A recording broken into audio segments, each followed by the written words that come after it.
Hey, it's your boy Kai. Welcome to the Kyrus Has Friends Podcast, where I sit down with the people that mean the most to me, and those people are my friends.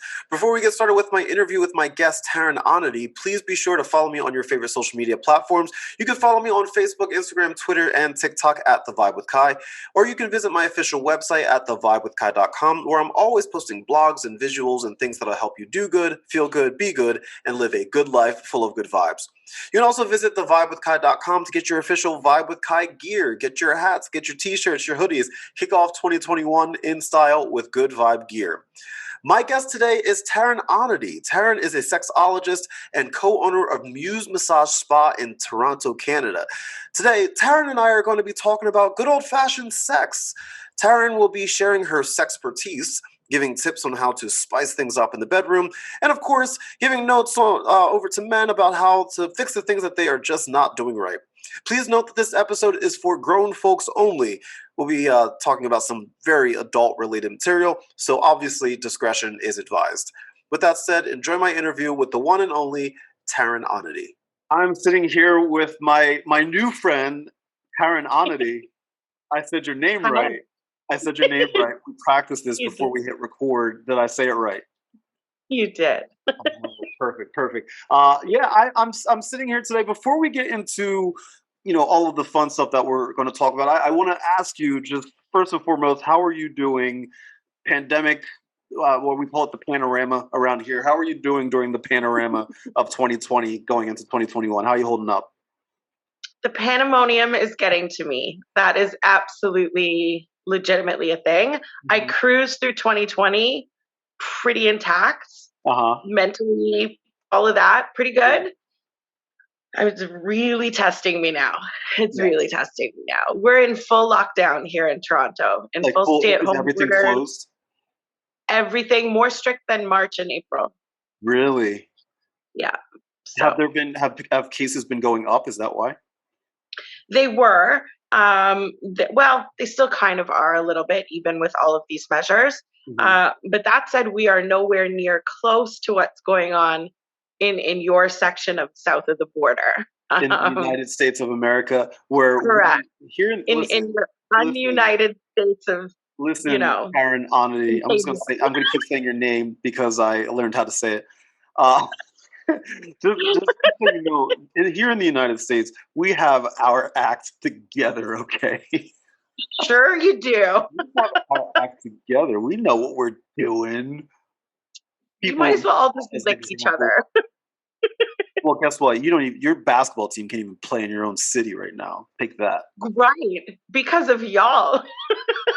That's true. That's true. They're playing in Tampa Bay. My apologies. You get to hang out in Florida. Florida's like the worst of the worst, right? There goes my Florida viewership. They're all just like, you know what? Screw this. We're out. All three of them are. We have had I want to say 2% of the cases that you guys had. Thanks. Why don't you just rub it in? Rub it in. I will. Grind it in a little bit. Yet our stay-at-home orders and our measures are really, really strict. Right. So that's why our numbers are a lot less. But even the littlest blip, and they shut everything down. Fair enough. Well, there we are. If you want to know how to do it right, you look at Tampa Bay, Florida. Right. Forget New Zealand. Let's go right to Tampa. No. They're shut down again. Look at Tampa Bay. They just act like it never happened. They're just like, it's just a common cold. What are you talking about? Gosh. Don't kill me. Oh my God. Well, I'm super excited to be sitting in here talking with you. So let me tell the viewers and the listeners how we got here, because I think they're going to find this very interesting.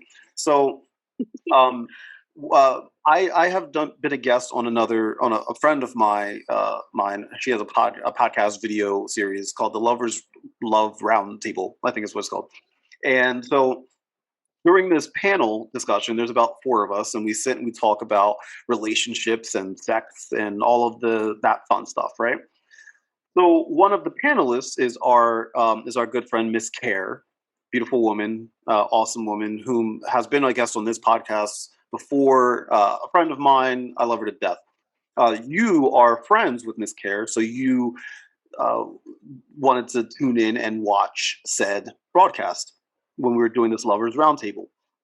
We've done 2 of these lovers roundtables already, and to say that you have about my sexualness is an understatement. I want to read a quote from you. Shit. I want to read a quote from you. Okay. I wrote it down because I want to make sure that I get it right.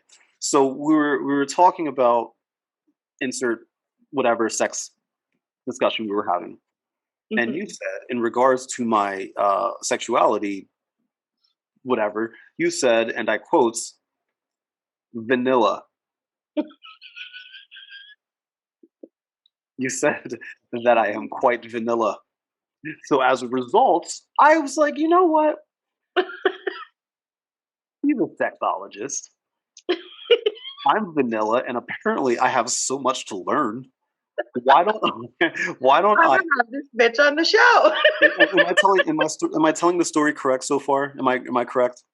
Absolutely. I am 100. I know. I'm always right. Damn it! I'm from the United States of America. I'm always right, whether I'm wrong or not. So I was like, you know what? I'm going to bring her. I would like to invite her onto my podcast to sit and chat. To not only educate me about what you do and some things that I could improve on, but just things that men in general can improve on. I also have some questions about couples and women, and all of that. So we're going to go through that today. Excellent. That's what we're going to do. So now, before we get into the sexology stuff, there's one thing that I found out about you that I have questions about, because this blew my mind. You are the co-owner of Muse Massage. Now, I'm going to read the description here, and I this blew my mind. Muse Massage is Toronto's #1 all-inclusive destination for luxurious, exotic body rub massage experiences for discerning gentlemen, women, and couples. What does that mean? What when somebody shows up, what happens in this massage parlor? I'm so glad that you used the words massage parlor, because that's exactly what it is. The joys of not just Canada, but Toronto. We are not just a very liberal city in social respects, but we have multiple forms of legalized sex work here. So we have strip clubs, and we also have legal licensed massage parlors. Rub and tug, happy ending. I was about to say, I was going to ask, like, is that part of the deal? Like, a man can walk in there and, I am very vanilla, by the way, as you can tell. A man can walk in there and be like, excuse me, ma'am, I'd like to. See, I'm never wrong either. So this is going to be great. There's standard body rubs, there's premium sessions, there's couple sessions, and there's fetish sessions. Correct. Fascinating. So what is a standard body rub? Is that just like a normal massage? No, we don't do normal massage. Oh, it gets straight to the point. It just goes straight for it. That's like saying you go to a strip club to learn the tango with somebody. It's just not what you do when you go, and that's not why you go. You go to see naked ladies, right? And it just happens you can. I like to tango though. Tango's fun. I mean, do that, but go to a regular, Latin club or a dance school. So a standard body rub, they'll what do they start with, like the head and just work their way down? Is that what happens? So our standard sessions are really based on time and how long you want to stay in your massage session. Okay. Everything from 30 minutes up to 2 hours. And what goes on in the sessions is a plethora of massage and foreplay and sensual touch and orgasms and body to body experiences and all kinds of goodness. So when you say foreplay, is that when a woman leans over and whispers in my ear, "Hey, you did a really good job at work today"? I mean, for some people, that's all they really need is it's some all about positive reinforcement. affirmations for me. I just want positive affirmations, and that's all I need. I'm ready to go. There's a lot of people that never hear that from their wife at home. It's a real thing. But at the same time, it's about really focusing kind of on the basics of sex and sexual pleasure. We don't offer sex. We don't offer blowjobs. But everything else under the sun is absolutely allowed and encouraged. Now, so is it the what do we call the massagers there? What do we call them? We call them our muses. Muses. Okay, perfect. So technically, they're a massage attendant. Okay, so the muses, is it them doing things to the person, or vice versa, or both? Both. And the border is closed. You said the border is closed. The border is closed. Okay, I was just asking. The ladies end up naked, and everybody has a great time.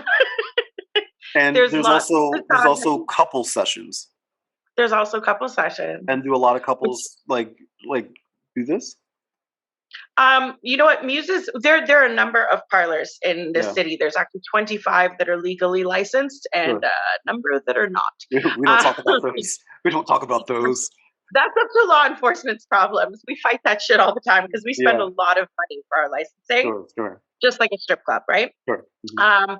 But there's no other spa that really focuses on couples. And we really kind of took hold of, we're very innovative. We like to do things very differently. So we really kind of captured that market, teaming up with swingers clubs and some trade shows that happen here that are all around intimacy and sex and pleasure and that kind of thing. And then the couples that come in really range from different walks of not just life in terms of what they do for a living, but what they do as a couple. We definitely have swingers that come in that want to take a bit of a break from the club and do something just themselves and kind of more sensual and intimate and connected.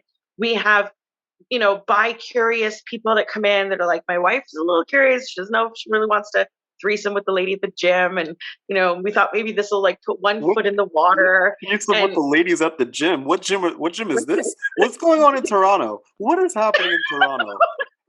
There's threesomes at gyms now? Like Planet Fitness? Do you guys have Planet Fitness? Come on. Do you have a Planet Fitness in Toronto? We have lots of Planet Fitness. Okay. What's happening in Planet Fitness that I'm not aware of? It's like the old, did you guys ever have Bally's where you were? Bally's Fitness? Bally's Fitness, yeah. It's like the old Bally's is our Planet Fitness. It's the place to go where the hot people are. So given what takes place in said sessions, how has COVID affected? Is everything closed now, or is there temperature checks? At the moment, we're closed. Okay. All businesses are closed here. Even some grocery stores they even really clamped down on. The initial lockdown, I have 2 locations, and we were closed for 5.5 months, which was brutal. Yeah. And then we were allowed we're in 2 different cities. So one city was allowed to reopen earlier. And we were open for about 3 months. The second one, which is in the city of Toronto itself, was open for about 8 or 9 weeks. And then everything went back to lockdown again, and we are closed. Got it. And I don't think we're reopening till end of March, if I were to guess. End of March. Okay. Well, I am sending nothing but. It's been difficult. I'm sure. Yeah. I mean, I can't even imagine. I work for a marketing agency. I'm the director of social media for a marketing firm. And I've worked with a lot of small businesses and, businesses that have been around for a while and businesses that are fairly new. And to see the struggle that a lot of them have gone through over the past year has been heartbreaking, especially some of the businesses that, this is all people know. That one business, this is what they know. This is their lifeblood, or maybe it's been running in their family for years, or maybe they invested everything they had into this. And then COVID started. Are you hopeful for how, in late March, are you hopeful that things will be, I guess, whatever normal is? Do you think things will get back to normal? Are you hopeful for that? We will be booming from the day that we open because people have been it's the nature of the industry itself, not even necessarily just exclusive to us. People have been cramped at home. Yeah. A lot of people are in unhappy relationships or in denial of their unhappy relationships until you're stuck in it, literally, COVID stuck. That the minute you're allowed out to play, I mean, it's like how you guys go to bars. Sure, I get that. Yeah, absolutely. You go for it. We'll be booming from the minute we open, but it's the in between. It's technically still 2 brick and mortar businesses. We have, you know, rents and leases and mortgages and stuff to pay for. We have licensing fees. We have all kinds of different things that, I mean, someone's got to pay for it. And it's not happening. And we've been open 12 years, so there's longevity there. Sure. But at the same time, we don't qualify for a lot of the government assistance types programs and things like that, just because we get categorized. Although they don't agree with that when they want our licensing fees. Of course. We're legit then. Right. But then we're shunned the rest of the time, right? They kick me in the taxes, but when I need them, like, hey, give me $1, it's a whole different story. So it's been an immense amount of stress. Myself and I have a business partner. It's my best friend. And actually Carrie Ann is one of my best friends as well. I do. And those 2 ladies keep my sanity through this entire adventure. That is for sure. But yeah, I mean, I'm not just hopeful, I'm excited. I can't wait till we get back open. At the same time, I don't want to hold my breath because things could change like that. And we're back to where we started again. So well, I am sending you nothing but positive energy, good vibes for that. I mainly because I was curious. I mean, when the borders open, are there like friends and family discounts? Once again, asking for a friend. Everybody asks that. My answer is no, because my ladies are never on sale. But I am a fabulous matchmaker, and I will make a flawless recommendation for you. No, once again, it wasn't for me. It was for a friend. It was for a friend. So I'll visit and say hi. You know, I know a guy who owns a parlor. I'll hook your friend up. Hilarious. So here's the fascinating thing about you. You are a sexologist. I am. You are all about the knowing the ins and outs, figuratively and literally of I'm the like sex. a hot Dr. Ruth. You know what? I'll take that. I like that a lot. How did you get into that? How did you turn into a sexologist? My whole life is in the sex industry. I was a sex worker for 8.5 years in massage parlors before I retired and opened Muse. And through Muse really has kind of broke the molds on what's normally a very hush-hush kind of industry, much like Playboy did back in its day. There was a time it was shunned. Now it's a recognized logo globally, right? There was a time where it was considered to be in porn. Now it's, I made the cover of Playboy. Right. So we really pushed in that direction, and we have been written about in Playboy. We have been nominated as best parlors in North America by Penthouse magazine. We've won Royal Bank Business Entrepreneurial Awards. We end up in all kinds of just various media and editorial type magazines have written about us and all kinds of different stuff that has taken it really mainstream. We're the only owners that are face forward. Most are, in the shadows. It's some guy you never really know about. Right. Aside from like your Hugh Hefner. Who else? Okay, little Larry Flint. But other than that, it's like rest in peace. Right. It's all in the shadows. Right. All the legends are gone. I have a plate to step up to. Sure, right.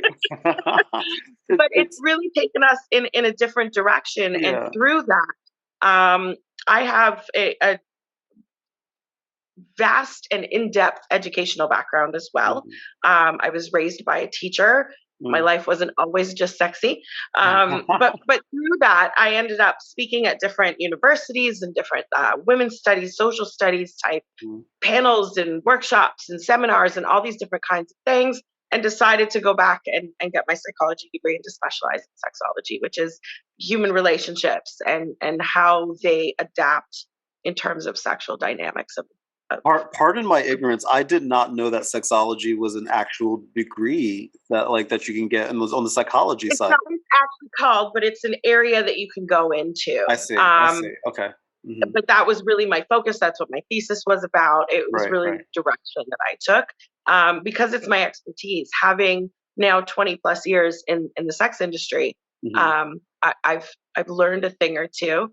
I also got contracted around the Caribbean at different swingers resorts to teach workshops. I'm on podcasts all the time doing things like this too. So it's I'm really not your first. You're definitely not my first. You're not even my first this week. Am I your first Black guy podcaster? No. Am I your first Black guy podcaster with a hat on? Second. Podcast. Second? Oh man. Am I your you first? Are the first am I your first? Wait, hold on. I got it. Am I your first Black guy podcaster with a hat on and his hoodie up and wearing fingerless gloves at the same time? The fingerless gloves threw me from the minute we logged on, and I was like, "What in the Michael Jackson is happening?" That's my thing. But they're so ratty. I know, it's my life. You cut them yourselves, didn't you? No. Lies. It's my life. Hold this shit up. It's my life. Look at how used and abused they are. I know. They've been through some shit. We need to get you some new gloves. They've been to Toronto, Canada. You look like a smoker. I know. Oh. After this conversation, I might need one. It's just so you can feel a little difference when you masturbate, right? That's all it is. It feels like another hand. There you go. So what? I guess what? Why would somebody? And this is not me being like facetious. Like I'm genuinely asking. What are some of the reasons that somebody would come speak with a sexologist? It's a vast array of things. Everything from sex education in terms of at the schooling level. It's people like me that get consulted by school boards that put together programs, guest speakers that come in and talk to a class to do a presentation kind of vibe. I get referrals from different couples therapists and stuff, sometimes where a couple's dynamic is really struggling specifically around their sex life. As long as there isn't too many other factors playing in. That said, I could be brought into therapy sessions as well with the therapist, especially around issues of sexual traumas and stuff that might be causing, hinders and effects through a relationship and their sexual dynamic, to teaching, already people that are already in the sex world, like swingers and stuff like that, where I can add a new angle or a new take on things, or new skills, which is kind of my favorite. Would you say that there are some, I guess, misconceptions about being a sexologist, working, in the field with sex workers? And do you think there's any common misconceptions out there that you would like to clear up and be like, hey, that is not true, or that's not how it works? Not as a sexologist, no. Most people, I think, recognize it at least to be some sort of professionalism of some respect. But as an owner of massage parlors, absolutely. You don't want to see what my DMs look like, both in my personal and my business. There's a lot of assumption that can go into that. And I understand it. As a former worker, I haven't forgotten what it's like. I remember the trenches. But it's really just about being forward and straight up. I'm quick to nip, the flirting in the butt. No, you can't see the boss for a session. No, you can't pay double. No, I don't care if you're my friend. No, just no. And it actually makes me restrictive in my dating life because I bring a lot to a table. And I try not to lead with my sexuality, which is clearly a strong suit. How we walk backwards on the first date? And then we might want to ease into that. Don't start off with it. Knock people's socks off all at one shot. But it makes for a very, in terms of dating, it makes it a bit of a struggle. My business partner's, married with kids and stuff, but for me, I'm successful, yet I'm not in that corporate circle. I'm not down at the cocktail hours and the networking events and the suits and all that. The recognition isn't the same. The assumptions can definitely come in, as well as being successful and independent. It deters a certain type of man, I wouldn't be interested in it. That makes sense. That makes sense. Yeah. In regards to sex workers, I know that there's been a big push, rightfully so, recently to protect them, to give them, you know, at least here in the United States. I don't know how things have been working in Canada, but I know here in the United States there's been a really big push to protect sex workers, to make sure that they are getting the same type of treatment, benefits, all of the above, to make, you know, because it is a job, it is a career, you know, it's a legitimate career, it's a legitimate job. And why do you feel like, once again, I don't know how it's like in Canada, but in the United States, there's a lot of pushback for this. Why do you feel there's so much pushback to protecting our sex workers? Well, there's a lot of differences between your country and mine. Sex work is legalized here, right, across the whole country. Each city and town has its own variances. Sure. But in general, a worker can work without risking criminal prosecution. The client is a little bit more at risk in terms of how our laws are set up. And that change was actually made in 2014. So about halfway through my career as being an owner, and I got really dragged into that and really dragged into activism that wasn't really my intention. Sure. But because I'm so face forward, I became kind of the face of. And I wrote another paper. A Canadian senator picked it up, and I got invited down to Congress to go speak during the debates of this change and law reform. And sex workers' rights are such an important way to protect communities. No different than legalization of things like marijuana, no different than civil rights and equality, whether it's for people of color, whether it's LGBT, all of that stuff is much more liberal here in Canada than it is in America. We are not perfect. But in the States, you have small sectors of places like Nevada, where it's legalized. And then you have places like New York City, where it is highly criminalized. And people are going to take the risks anyway. And even through this pandemic, people will talk about all these high risk groups, the old age homes and people with pre-existing conditions.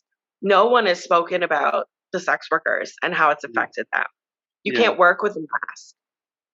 If you're a sex worker in a city, in a state, in a town that's already criminalizing you, you can't demand that someone wear a condom, let alone a face mask, or get a temperature check, or come with a COVID test. COVID test where if you're a street worker? Right. Like where is this happening that you're going to have these measures? And you can't go to the cops and say, well, this guy took his mask off and assaulted me or spit on me or, you know, whatever it is.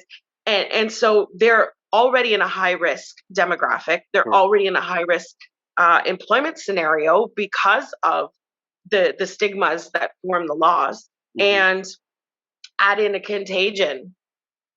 And guess what? Because especially on a street level of worker, you're already working out of a desperate point of economic struggle. So where do they get help?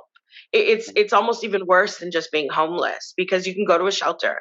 There's no place for sex workers to go. And the more that I kind of dove into activism, the more it captured my whole heart and became such a purpose that Muse contributes, everything from donations to my time. I started a not-for-profit for sex worker protections, and every sex worker group out there seems to only focus on exit strategy. Like, okay, what are we going to do to get you out? And that's just an extension of stigma. Yes. And that is the main problem. Now, if you take that and reflect it into what is the ununited states right now, and you put that subject matter, you're going to have a completely different discussion in a blue state versus a red state. Sure. I mean, you're talking about a place that already doesn't allow women autonomy. You're talking about people that already don't actually, through actions and systemic change things like racism and Me Too movements and all of these kinds of things. How are they going to get to a point of accepting something like sex work as a consenting adult decision? Right. No different than accepting a woman's choice. Right. Right. Well, that's where white men come into play. We know this. Come on. They make all of the decisions for us. Come on. You know this. That's how it works. That's the rules. And yet y'all chose another one. Listen. We had two choices, okay? That's your bigger problem. That's your bigger problem. Well, we have four here. We have our extreme right, extreme left, our middle, and middle. Where does Justin Trudeau fall? I'm so ignorant when it comes to Canadian politics. He is center left. Center left. Okay. How many? Sidebar. How many terms does he? Does he get terms? Can he be president forever? He has 2 term limits too. How long is a term? 4 years. Oh, just like us. But our election season is 6 weeks long. They're not allowed to have ads. They're not allowed to do all that nonsense. Our election season is 4 years long. As soon as we take office, we're running again. Trump on his inauguration day announced his next run, right? Like, and the rally started the next week. Yeah, they're not allowed to do that here. Is Trudeau in his second term right now? Pardon? Is Trudeau in his second term right now? He is. Okay, and how much time does he have left? Don't quote me. I want to say 2 years. Okay. Maybe just under. Yeah. Can I run for president of Canada? Is that what it is? He's not president. He's not president. What is the title? Prime Minister. Prime Minister. That's what it is. I would like to be the president, prime minister of Canada. You're not allowed to do that. Even if you married one. Sorry. Is it because of my fingerless gloves? Is that why? It's because of the fingerless gloves, and at the same time, y'all take some of our leftovers that we don't really want back, like your cruise, Flying Ted. He's all yours. Well, we get a lot of good things from Canada. We got Jim Carrey, we got Justin Bieber, we got who else? Half of Hollywood is actually Canadian. Yeah, that's true. Half of Hollywood. We got the Bieber, and I'm we got the ugly half. We got the ugly half of the Niagara Falls. The entire cast of Wayne's World, like fuck off. Exactly, right? That's funny. Half of Saturday Night Live, like get out of here. That's funny. Here's. So I wrote down one question that I was like, I'll feel her out and see if she'll answer that. I think you will, but I was curious. Has anybody ever asked you, as a sexologist, to watch them have sex and then give notes or pointers or advice afterwards and or during? Not in the sense that you're thinking, in terms of like sitting there with a notepad and on the couch watching American Idol. It's like it's the voice. It's like the voice. You push the button, the chair turns around. In my workshops that I teach, I definitely either will focus on a certain couple and tweak some things, or they will look at me with this like deer in headlights kind of look and be like, "Can you help us?" And I'm like, "Okay, I'm coming." And it's like a standard workshop setup, just naked. It's so surreal and bizarre. It's like you're in class and they're like, "Teacher, can you come help us?" And I'm like, "Give me a minute, I'll be right there." So the students are naked. Or is the instructor naked as well?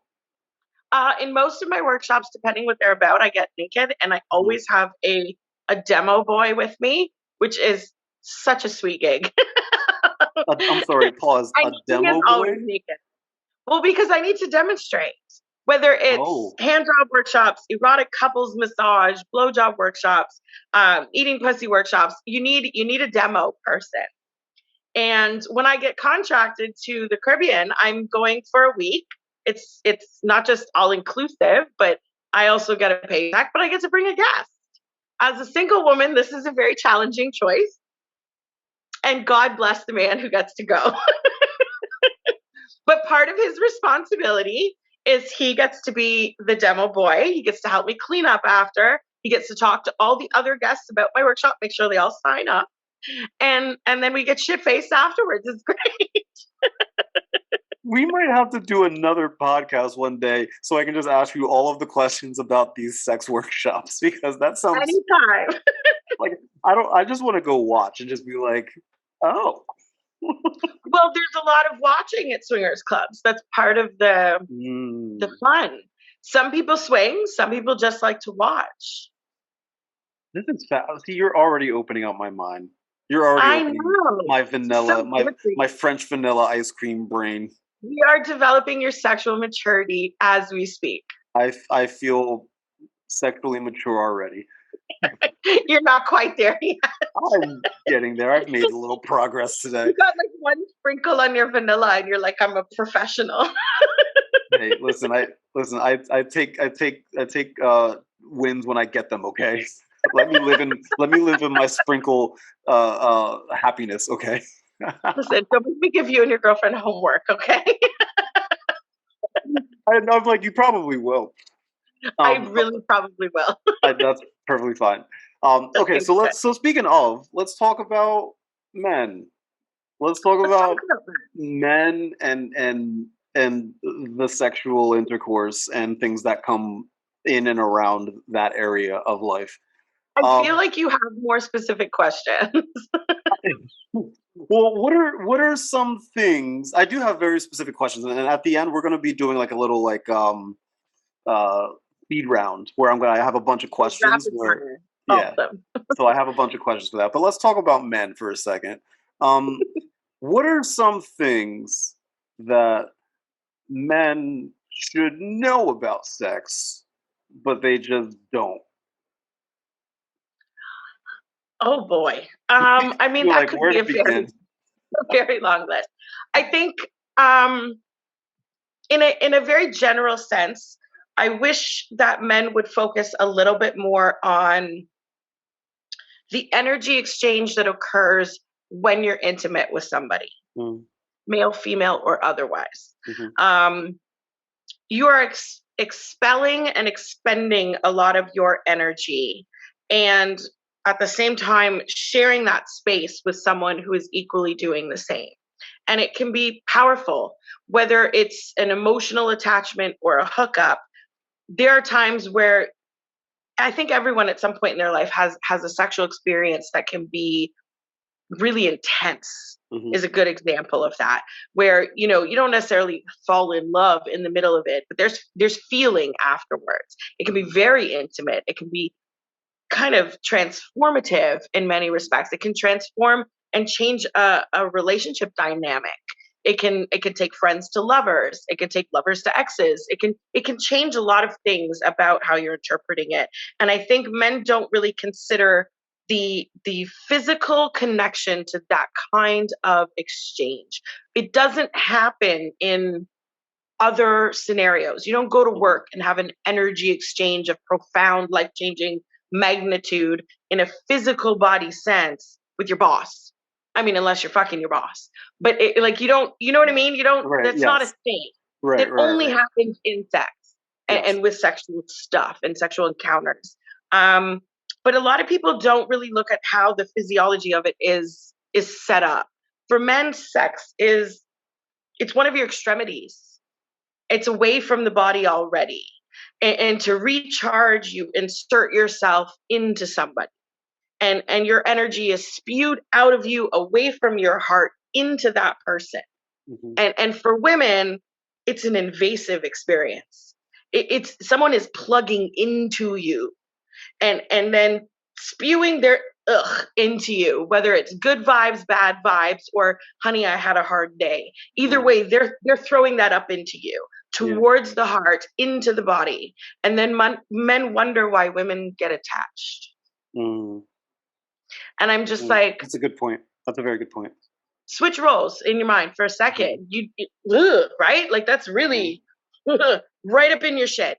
And so it explains why there can be, it takes a lot for a woman to mind over matter when it's that kind of an experience, because whether you love him or hate him, he's up in you, literally, and literally expels his energy. And orgasm is designed for a man to shoot it out, and for women, it draws it in.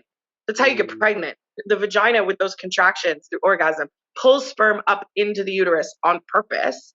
But because of that, that's him and his little children just floating all in you. And then he just gets to go wash his dick and walk away. And a woman will spend the next 36 hours being like, my God, there's still shit coming out of me. And for you guys, you can like wash your hands and move along. And I get it. I don't think there's anything wrong with that. But I think sometimes it needs to be considered, because you might make slightly different choices on who you plug into.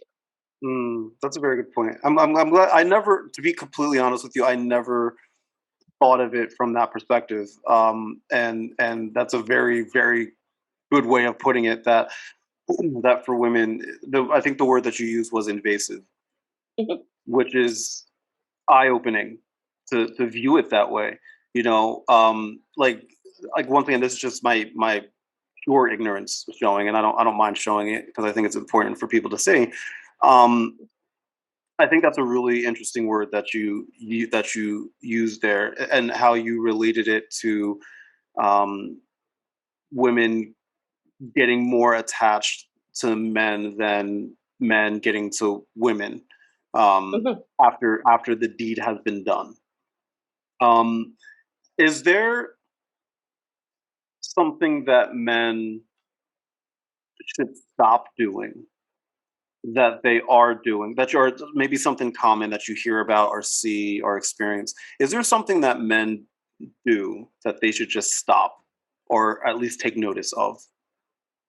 I wish men approached sexual activity of any kind with a little bit more empathy. And I think that plays into what I just said. Yeah. Invasive doesn't have to be a bad word. Right. There's lots of things. I mean, we all charge our phones and it invades your phone for a little bit, but it's good. It gets juice.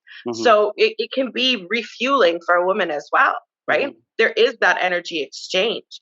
But so many men approach, especially things like foreplay or trying to get women to reach orgasm from an unempathetic standpoint, in the sense they're not putting themselves in a woman's shoes and really thinking through, what is a vagina? What would feel good if I had a vagina? Like, what do nipples purpose have in this little like situation? And I learned a lot of that as a sex worker just through being with many men.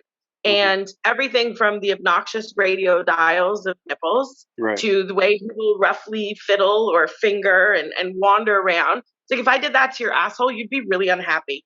So even if you like anal play, you'd be like, that's not how you do You're like, it. Hey, hold on a second. Right? Like, what are you Objection, doing? Your Honor.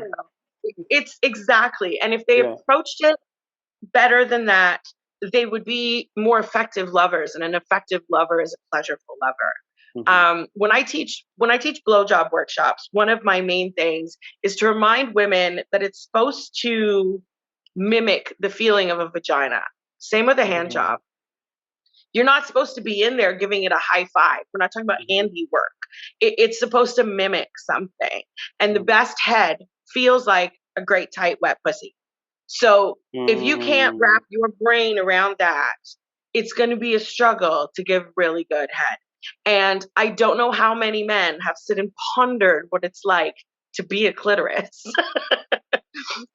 I wish they did. I might have thought about it every now and then. Just out of curiosity. Just to know what it's like to not have something dangling between my legs for 24 hours a day. To give good head, you have to think about, what is it like to have an extremity? What is it like? What would it be like? And the same nerve endings, the same sensations that are in a penis are all condensed down into a clit.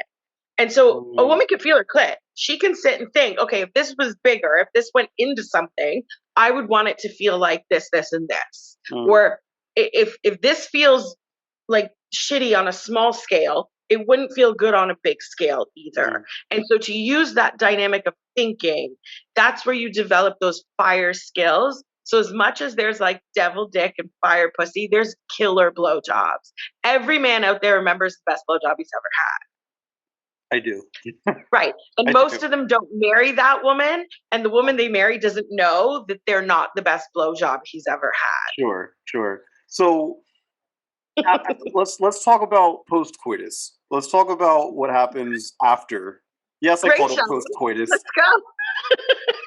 Damn it. We keep it classy here at the Kyrus Has Friends Podcast. So vanilla.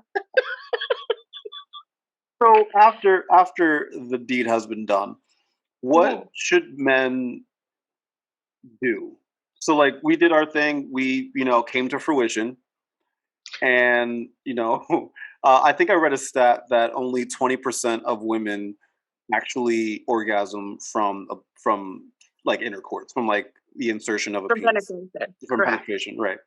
Do you have tips for what men should do after they are done? I think most men wouldn't know whether she really had an orgasm or not, first of all. Mm-hmm. And it's kind of a catch-22 because it was a lot easier in the 70s to fake an orgasm than it is now. We have such overexposure to pornography that we can tell when a woman shakes versus when she doesn't, when the muscles are actually contracting if they're not. But yet a man who uses empathy to think about life as a vagina would know you can copy and mimic all of that stuff either way. And that's where good porn separates itself from bad porn. In the 70s, you didn't have a choice. The porn was the porn. It was on the VHS tape with the bush, and that's all you got. And you were like, people having sex. And that was the extent of it. Now you can get so specific in search terms that you can find great fakers. Real squirting, fake squirting. Like you can really get in there. I would love to redo your search history, but anyway. You want to read my search history? Absolutely. If you had to guess, if you had to take a wild guess, I'm curious. I'm not going to confirm or deny anything that you're about to say. Let the record show. I will answer this later in the conversation because I haven't thrown any questions at you yet. Ooh. You have questions but I for have me? Good ideas in terms of your. This is when I get squirmy. Okay. So what do we do? What do we want to do first? Do you want to ask me questions first, or do you want to do the post-coitus was the question? Yes. Focus. Yeah.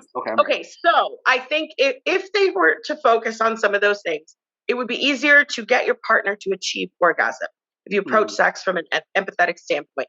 Yeah. And after that, there's something that can be vanillaed down a little bit, but it stems from fetish play called aftercare. And so fetish play really pushes on pushing limits. So extending how much, pleasure becomes pain and riding that limit, that wave, that edge of it. But when you're doing something like that, or when you're practicing, multiple orgasms and edging and all of those kinds of things, you're really kind of manipulating to an extreme your emotions, your physical reactions to things. It drains your energy in a massive way.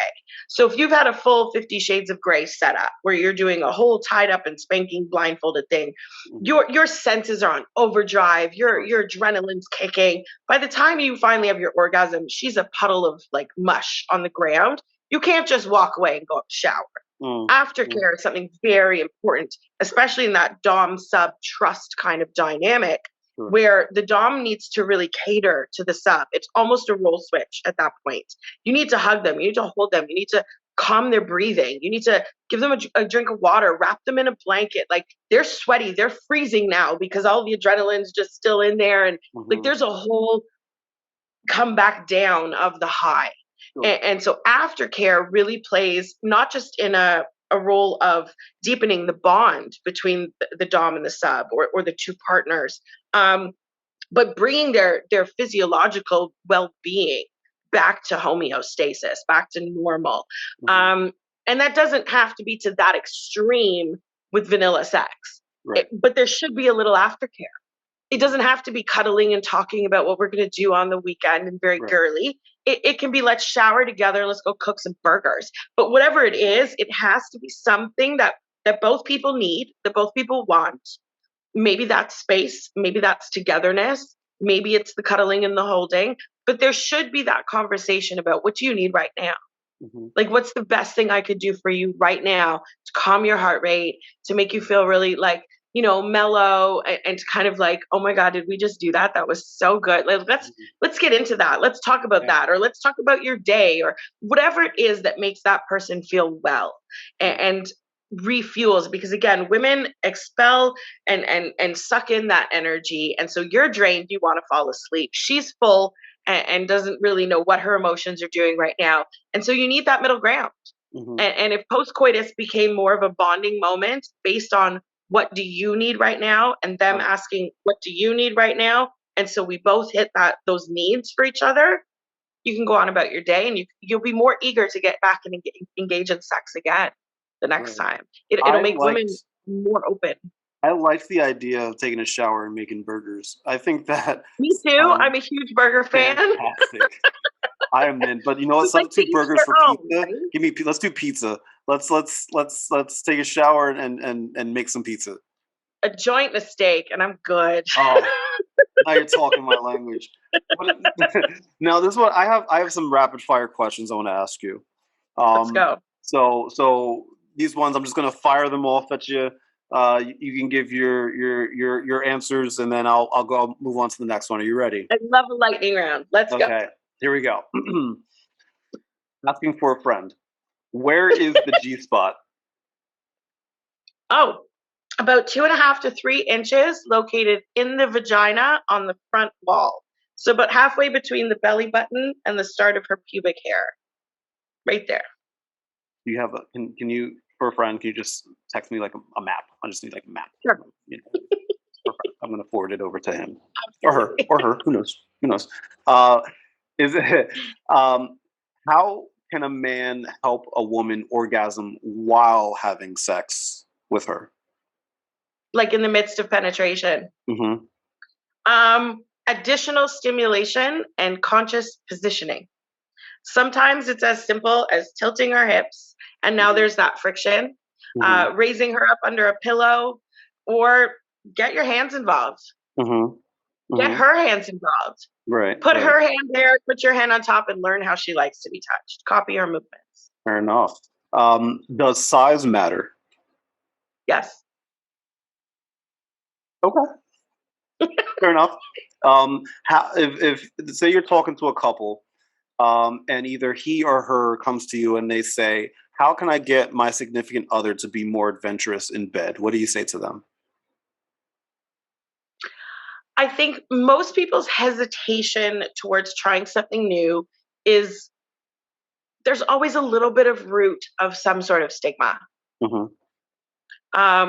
It makes me think to the podcast panel thing that you guys were doing the other day. And we kind of riled at Brandon, I think his name was, mm-hmm. About how he tried a few things and just kind of like freaked out about it right away. Sure. And we were like, well, don't stigmatize it. Don't necessarily go there. Mm-hmm. I think if you already think something is naughty or something is dirty, or growing up it was shunned, or we don't talk about that, or we don't do that, it makes you less inclined to be willing to try. Mm-hmm. But I firmly believe that you should try everything twice, because the first time always is bumpy. Fair enough. What should I do if my significant other has a lower libido than me? Find a different partner. Shoot it straight there, huh? Dead serious. Shoot it straight. Is it something that can be fixed? Well, I mean, think about all the other aspects of compatibility that really matter. There's a lot of people that want moral compatibility, that want religious compatibility, that want, we want the same things in life and the same goals, we eat the same food. What? Why is not like sex not the number one piece of that puzzle? Because the one thing that differentiates, your soulmates that might be your best friends or people that you can have still intimate kinds of relationships with is sex. Mm-hmm.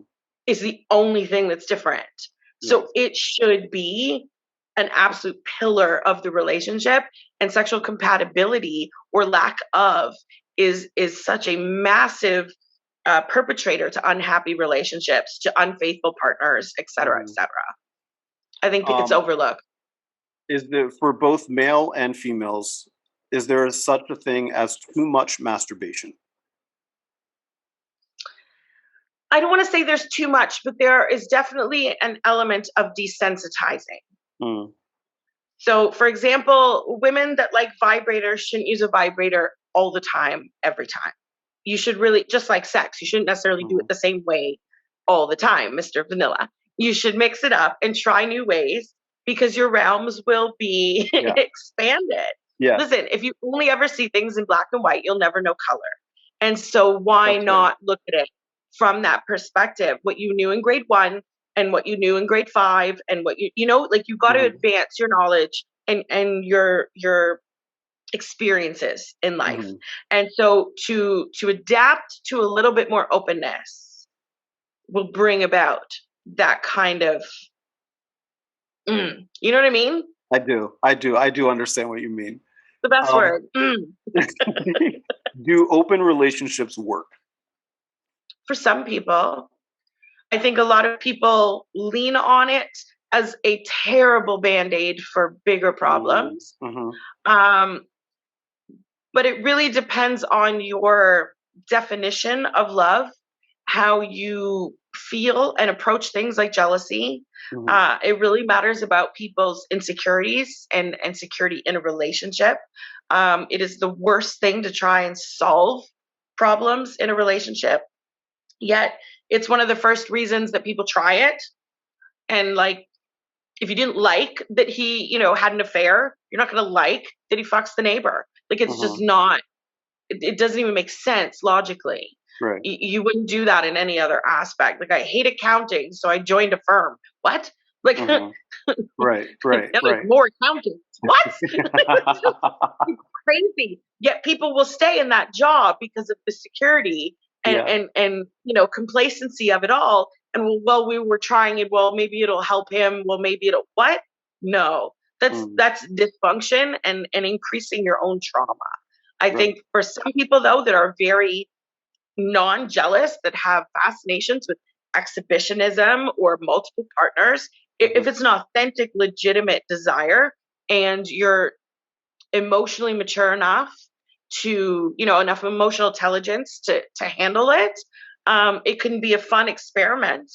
But I've never known a couple, whether they're in or out of the swingers lifestyle, that is 100% 365 always swinging. It doesn't happen that way either. Lots of couples take breaks to regroup together, or, you know, pandemics hit and it's a whole year where it's just me and you, honey. And like, life happens still. Nobody is every weekend swinging and every time, all the time with multiple people. You still go back to basics. Vanilla is still important. Right. My last of the quick hits here. We talked about this. You kind of, I think, alluded to this a second ago. And so I'm curious, can relationships recover from infidelity?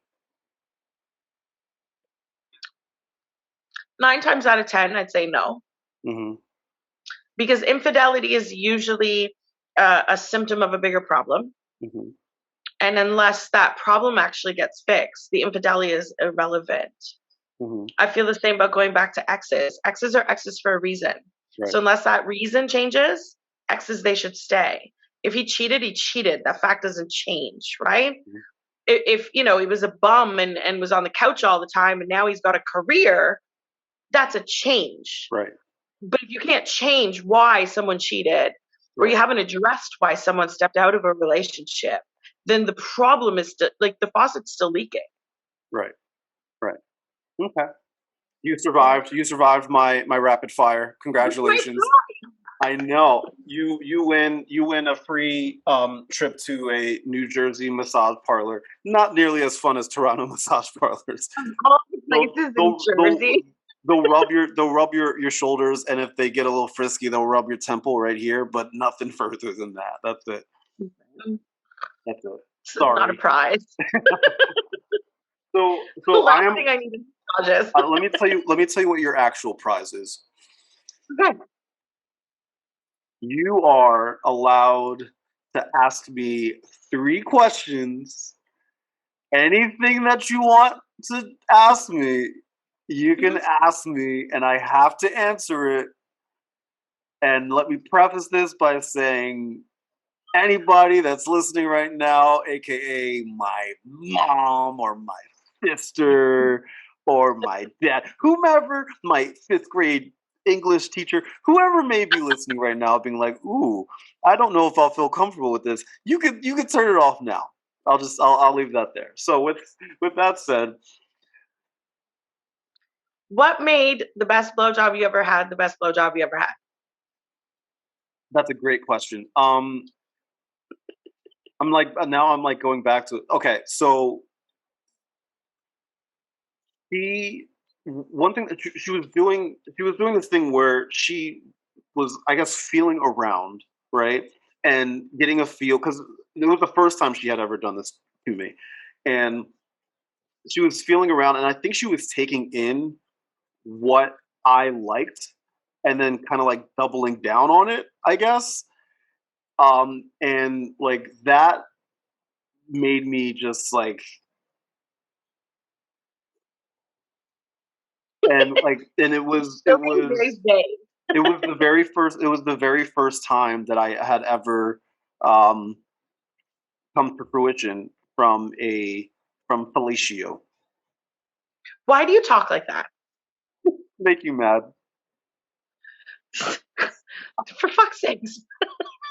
It's the first time I ever came from a blowjob. Okay. How old were you? 33 years old. When this magical blowjob happened? 33 years old. 33 years old. So what, you said she doubled down on what you like, but you didn't say what those were because you're being very vague. And I really like if you would pinpoint the specifics. I'm not because therapy now. Not because I'm like, I'm going to master how to give this guy a head one day, but like if I'm going to predict your porn search terms, I need to know your specifics. So let's cut the bullshit. You want to ask me real ass questions. Let's like just cut the crap and the stupid coitus words. Oh God. I was gonna go so easy on you today, and now I'm just annoyed. I know. Now you're gonna go full. No, oh no. Okay. Get to it. What was it that she doubled down on? Because it must have been surprising in a way. It never happened before.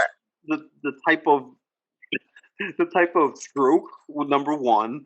The way that she was using her saliva to lube it. Excellent. You're so uncomfortable. I am so uncomfortable, but I'm doing this because I'm opening up a box that I never opened up before. Yay, Pandora! Yes. It's all uphill / downhill from here. And that she also did this thing where she would like look at me and be like, "Yeah, I'm doing this," and I'll be like, "Yeah, you are." I thought that was cool. I love the response. Yeah, you are. That was so pure. Yeah, and to your point, it's actually something that you pointed out earlier. It didn't feel like a mouth at times. It felt like I was having sex. Yes. Mm-hmm. Can we give her a shout out? I mean, not by name, but like just a nod, like tip the hat. Come on. Yes. Hey. Because every time you she knows who she is. She knows who she is. She's definitely listening right now. She can spend the rest of her life with her ears ringing every time it happens. I'm gonna text her right after this and be like, "Hey, fucking badge of honor. We're talking about you." I have 2 exes that told me I ruined blowjobs forever with them. Both of them are married, and they're like, "There is nothing after you," and I was like, "That's a flex right there. That is a flex to the bank." That is a mad flex right there. I love it. Anytime my ears ring, I never think it's people talking shit about me. I'm like, "Oh, so and so's getting his dick licked." Just know, like, there it is. Oh, that wasn't very long. My God. I love it. Okay, I survived that question. You get 2 more. Okay. I love it. Okay. My next question. Mm-hmm. You said in the other panel chat oh God, that you tried to experiment with this edging thing. Yeah. And I would like to know what the hell you actually did, just so I can know if it was what you were supposed to do. Okay, so for those of you that are listening that are like, what is she talking about? Okay, so during the very first lovers roundtable that I did, I was told that men can ejaculate without ejaculate, or can orgasm. Can orgasm without ejaculating. And I was like, what? No, that's not a thing. That's not physically possible. And apparently I live on another planet because everybody was like, "Hi, that is definitely a thing." And I was like, not in New Jersey. It's definitely in New Jersey. You just live in Vanilla Village in your head. I don't think it is. So afterwards I'm like, okay, maybe I'm just the dumb one here. So I went to go look it up. And so they said that you should, as you are working yourself up, that you should like edge yourself to the point of when you're about to bust a rhyme, but don't. And I tried it, and it failed. And I'll tell you why it failed. Wait, what failed? Staying on the edge?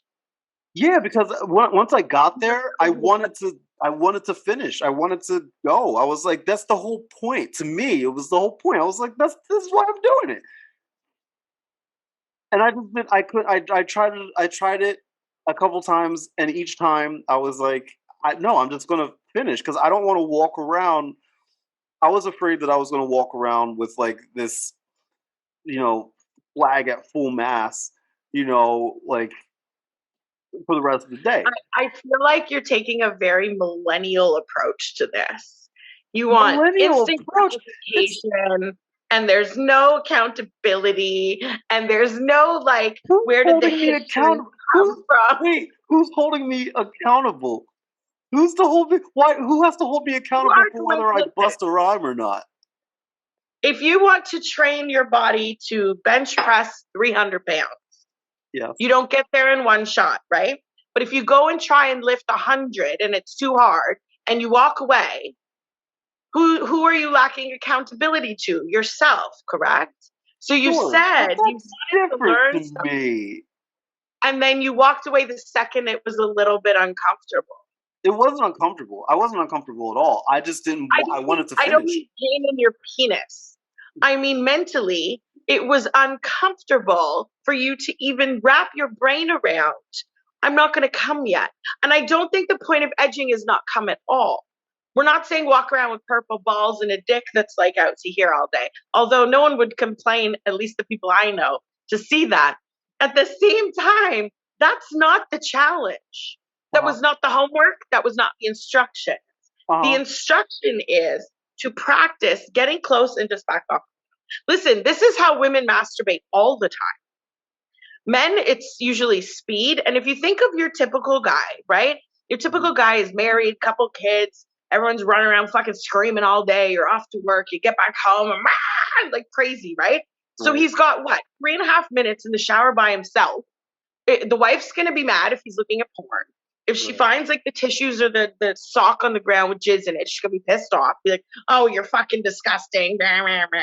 The kids are banging on the bathroom door like, Dad, let me in. He's got 3 minutes in the shower to jizz and send his little swimmers down the drain. Women don't masturbate like that. Women light candles, draw a bubble bath, and scoot themselves under the faucet, whatever the fuck it is they're going to do to get themselves off. But we draw that shit out as long as possible. And so the premise is, if you think of a normal climax being you go up and you go right back down, right? If you can go in increments where you get higher and higher and higher, imagine the explosion of energy that comes out of that orgasm. And this is why people go to massage parlors, because he could rub one out for free by himself for 3.5 minutes in the shower. Or he could see a hooker where it's a guaranteed, he knows how it's going to finish. She's going to lick it. We're going to fuck. And then I bust. Or you can go with the foreplay and the edging where she builds up this orgasm that's like insane. And you may or may not be able to replicate it by yourself based on time and privacy at home. So you go back to the rub and tug because that girl's got to do that thing again. And so that's how women masturbate all the time. Even if we only have 15 minutes, we can get ourselves close and then back off and close and back off. And by the time we come, we've done that 3 or 4 times. That happens in sexual encounters with men. They don't even realize it's happened for us. If we like how you're eating pussy, we will purposefully edge. I knew that. So I knew that. I did not know that. Shut up. No, you didn't. But we can. If it's great. If it's not great, we'll fake it and we'll be done with it. But if it's great, I don't want this to end. Listen, if you like sex with a girl particularly, you don't want it to end. You're like, grandma's turkey. My mom yelled at me the other day. Like, you're trying to think of all these things to stop it so that you can maintain the edge, right? Yes. Right? So why limit yourself at least the experimentation of how it may feel, even if you edge once and then try that? So it's like you double up on your orgasm. Well, what if you triple up on your orgasm? Just like how women can have clit orgasms and G-spot orgasms. Listen, if everyone was like, oh, I can't try this, this is uncomfortable, no one would know that there's actually 4 different orgasms a woman can have and 3 different orgasms a man can have. This is why I call you vanilla. I'm like, listen, there is emotional intelligence and there are other kinds of maturity. And I think sexual maturity and intelligence is a big deal too. And it doesn't mean you have to all of a sudden like being spanked or being pegged or I'm going to drip candle wax on you. It doesn't have to be extreme.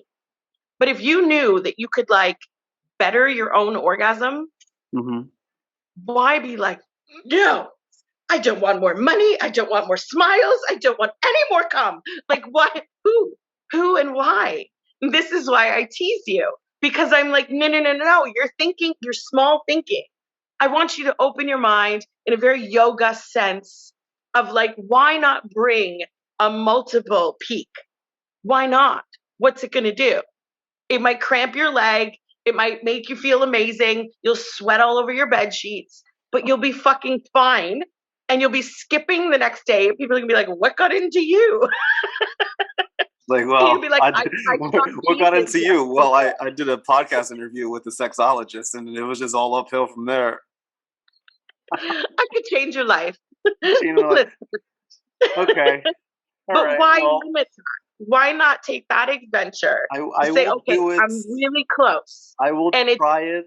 You want to come, and it's going to be like the natural instinct is going to be there to just hammer it out, and you have to literally force yourself, as if you're not eating carbs. Be like, no, I don't need the French fries right now.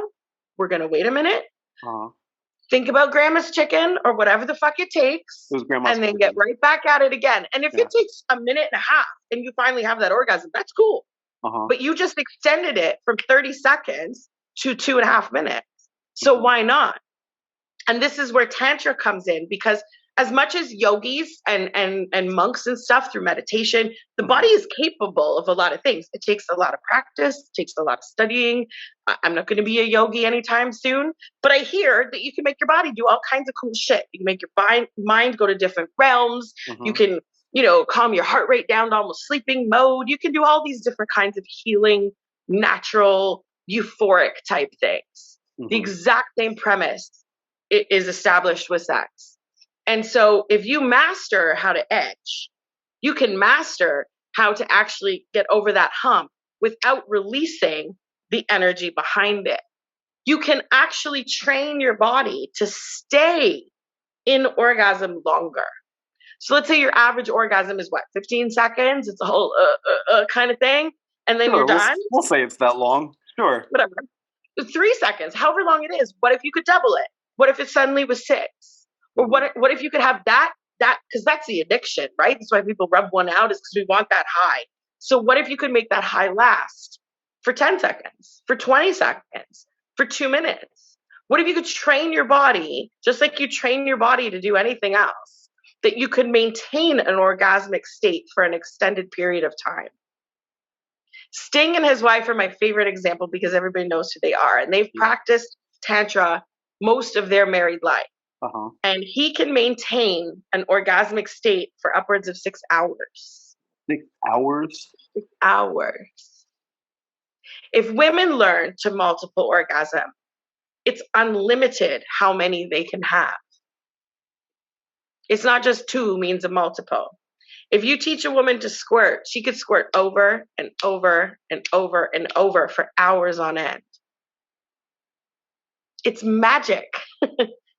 So again, you don't have to be a yogi, but, take a class, try a downward dog once in a while, right? Meditate for 15 minutes and see how peaceful your mind is. The same thing. Why not just try one edge? Just edge once. Do that for me. I want my ears to ring tomorrow night when you're like, I'm going to try a thing. Honey, leave me alone for a little bit. I'm going to try a thing now. So I'll talk to you after. Pour the rum, make dinner. I'll see you in 20 minutes. And off you go.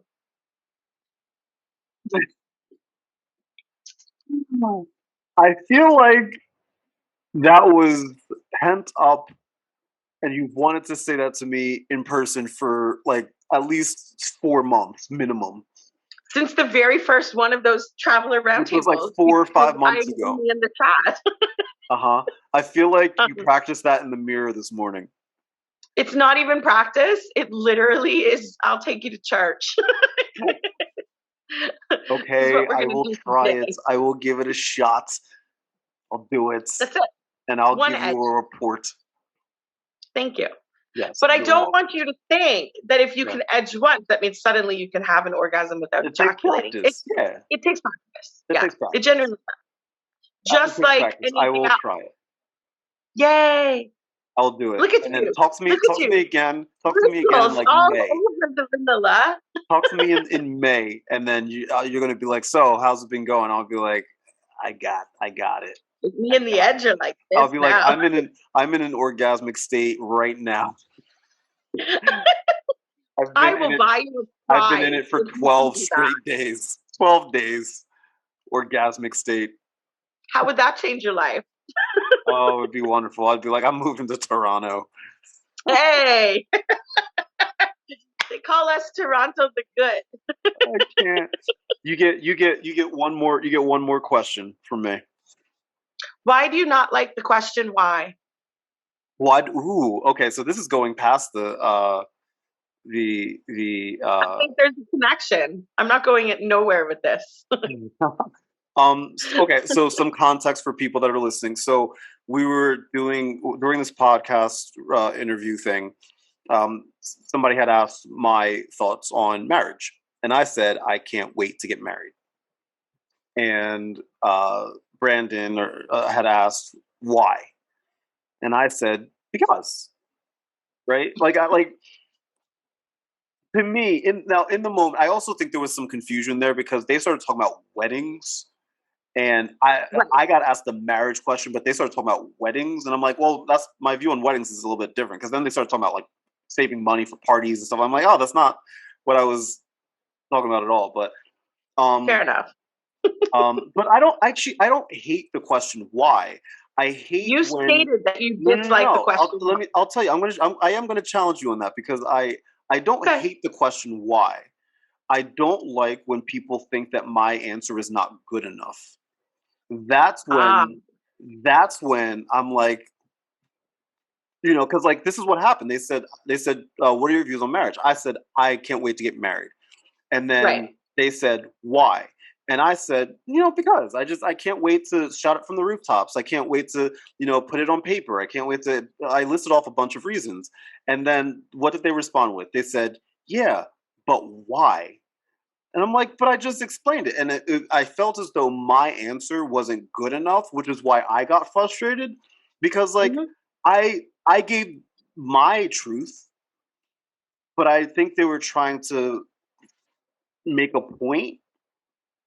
And I think they were trying to dig a little deeper. Right, which is fine, I guess, but like at least at minimum acknowledge that my initial answer wasn't about the marriage and it was about other things. And someone asked you, well, why? And then you said, well, because. And then they said, well, but no, really, why? Mm-hmm. Do you get that same defense reaction? No, I didn't. The only reason I got defensive was because I felt like no matter what answer I gave wasn't good enough. Okay. I felt like they wanted me to come up with some like deep like mantra or some like deep like mind bending thing. But really, to me, it wasn't that deep. I'm sure I could sit here and dive super deep into like the psychology of it, sure, right? But for me, it's also very surface level. I want to get married so, I can let the world know legally, whether it's metaphorically, whether it's physically, ironically, like all of the leads. I want to let people know that I chose somebody and I love this woman, and I want to spend the rest of my life with this woman. I want to share my assets with this woman. I want to be financially accountable for this woman. I want to be her to be financially accountable for me. I want our lives to be entangled. I want us to be one. You know, her looking out for me, me looking out for her, and so on and so forth. Like, that is what I mean when I say I want to shout it from the rooftops. And I think that perhaps they were looking for something deeper, which I'm pretty sure if I really thought about it, I probably could provide, I'm sure. But yeah, I just it's very simple for me. Like, it's incredibly simple why I want to get married and why I can't wait to get married. Are you able to see that when you premise your reasons as this is all surface level, why that might be a giant red flag? Well, if it were only surface level, sure.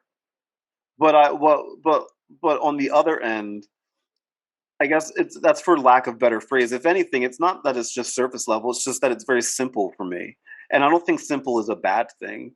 You know, like I agree with that. What's up? I agree with that. It's just very easy for me to say it, you know, and to believe it. You know, it's like if you're talking to somebody religious and they say, and you ask them, do you believe in God? And they say, yeah. And you say, why? And they say, I believe that there's a higher entity out there. Yeah, but why? But like, that first answer is good. It's good enough because that's their truth. That's what they believe. But it wasn't an answer.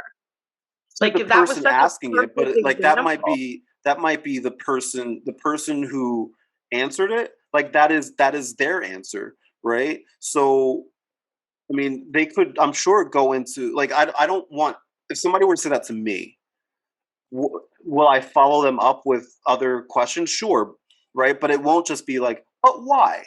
No, like, I would follow up and be like, oh, is there, you know, I would maybe lead them into the direction that or maybe rephrase the question. It wouldn't just be like, oh, I don't like that answer, I'm going to ask it again. You know, I think as an interviewer, I know that, because I would never sit here and say to you, like, if you're, you know, if I asked, why are you a sexologist? And you said, oh, because I enjoy sex. And I'll be like, but why? You know, and then you're like, because I enjoy sex. Then at that point, I would say, okay, so what is it about sex? Is it like, I would start to like formulate, you know, because it's obvious that I'm getting at something as an interviewer. Right. If I'm saying, but why, that means that whatever answer you gave me doesn't fit the notion that I have in my brain at the moment. So now I need to find a way to get you and I on the same page. And I can't rely on you to do that, or we're going to go back and forth, which is what happened during that podcast. Right? Does that make sense? Does it make sense? I mean, I get what you're saying, mm-hmm. And I'm not saying that what you're saying is wrong by mm-hmm. any sense. Yeah. It's kind of how I was teasing you about the vanilla thing. Mm-hmm. The surface layer with you is really strong. It is. And I agree. It doesn't mean that you need some philosophical reason why marriage is the pinnacle of happiness and you reach enlightenment because of mm-hmm. taking a life, and it doesn't have to be that context. Mm-hmm. But I think religion is such a great example, because there are lots of people that believe a religion because that's what they were taught growing mm-hmm. up. Sure. It doesn't mm-hmm. mean they've actually had any kind of, not just religious experience, but any kind of experience that would make them even contemplate a different side. The same can be said for certain types of racism. If you've mm-hmm. only ever lived around white people that are racist, mm-hmm. well, guess what you know? Mm-hmm. You know what I mean? And so it takes stepping out of that comfort zone to educate yourself on what else might be possible. Mm-hmm. And I think in that conversation, even though it was about marriage, I would say the same to you about sex. It's easy and simple to think about things in a vanilla context. Well, mm-hmm. marriage is the thing to do. You date a woman, you go to college, you meet a girl, you get a ring, you buy a house, you do the thing, you know, and you end up in a minivan. But mm-hmm. you also could end up in a mortgage and a marriage and a situation where you don't even know your partner and you're fucking miserable, right? Mm-hmm. Just because it's the order of things or it's the religious order of things, or it's what my mother said you should do, or, you know, those societal pressures, family pressures, all of those stigmas and kind of preconceived notions play into why we make the choices we do, whether it's sex, whether it's careers, you know, the pressure to be a doctor, like all of those things are all around the same premise of learned behavior that form our opinions on things.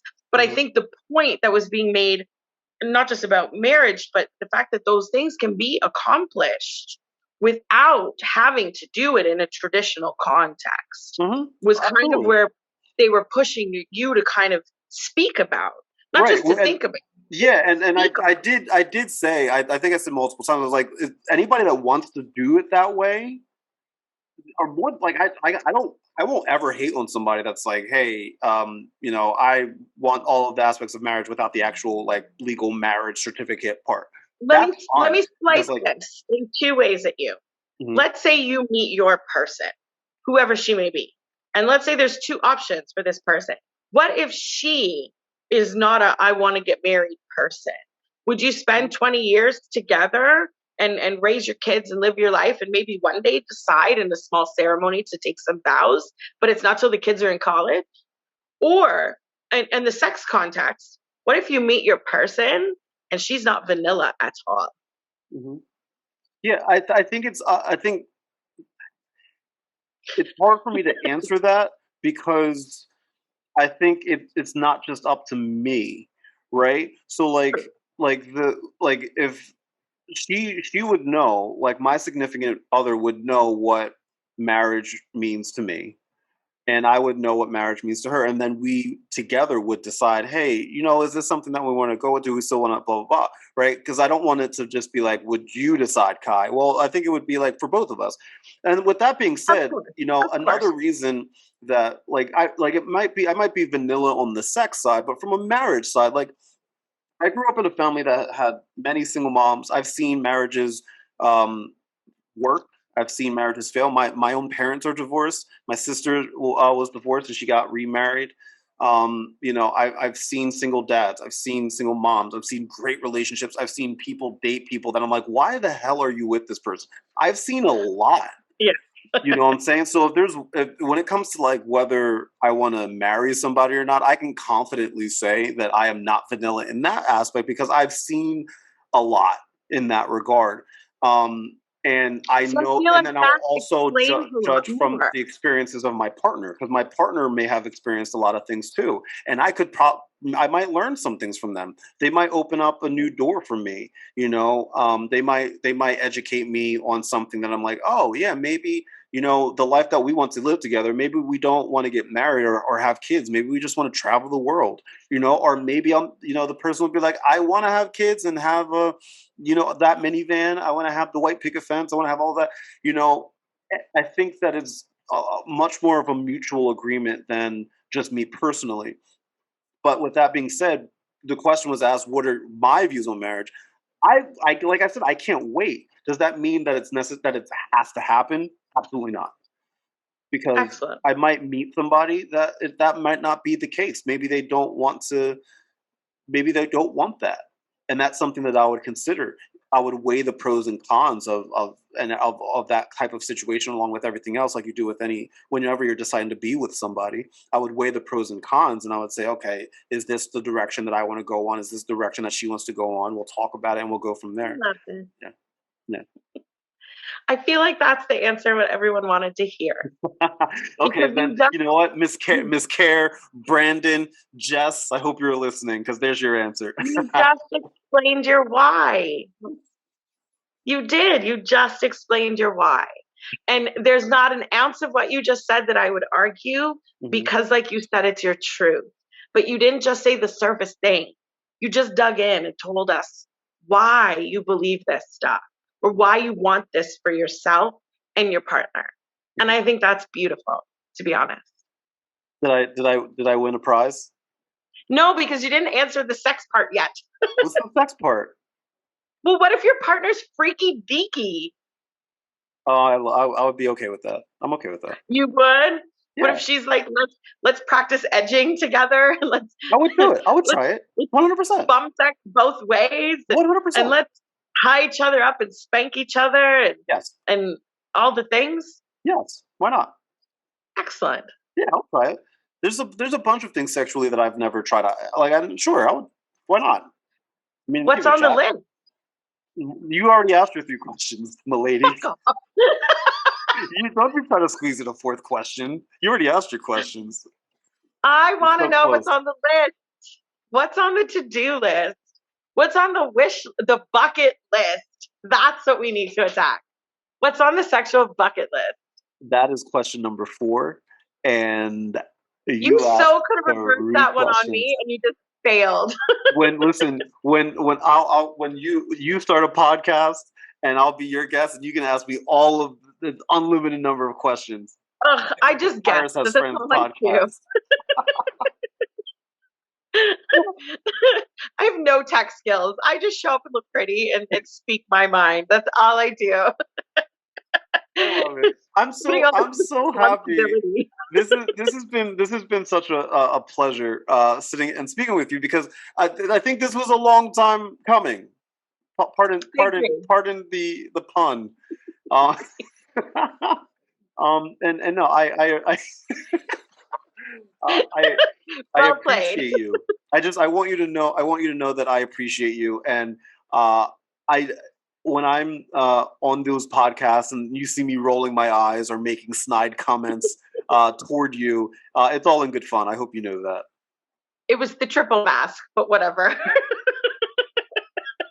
I think I worked in 4. I might have gotten 4 masks on, perhaps. Was it up to 4? It might have been.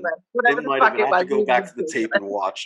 But no, I appreciate you. It's all like legit and good fun. I think we can say we're friends now, right? Is it official? Are we friends? I think we can say we're friends, and I appreciate how sweet you are to my best friend.